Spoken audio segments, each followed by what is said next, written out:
மாடியில் போய் துணியை காயப்பட போயிருக்க மேடம். மாடியிலிருந்து கீழே தள்ளி விடாங்க. எத்தனாவது மாடி? என்னடா சொல்ற? 2வது மாடி.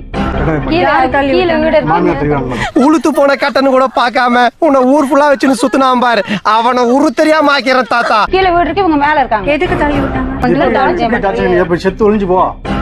நீ குளத்துல காலை கழுவும் போது பின்னாடி இருந்து உன்னை தள்ளி விட்டு உனக்கு காரியம் பண்றேன் பாரு. மேல இருந்து கீழே விழுந்துருச்சா? ஆமா மேடம். தள்ளி விடுங்க மேடம். தள்ளி போலீஸ் விடுங்க. கேஸ் ஆச்சா? அதுக்கு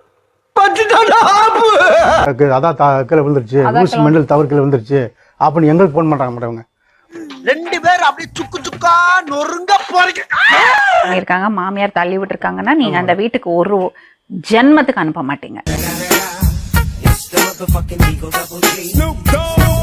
முதல்ல போலீஸ் வந்து மாமியார் தான் பிடிச்சு உள்ள போடுவாங்க. அதனால மாமியார் தள்ளி விடல. கண்டு விட்டாளையா, சூச்சமத்தை கண்டு விட்டாளே. நீங்க அந்த வீட்டுக்கு மறுபடியும் உங்க பொண்ணை அனுப்பிக்கவும் மாட்டீங்க. அனுப்பிக்க மாட்டோம்.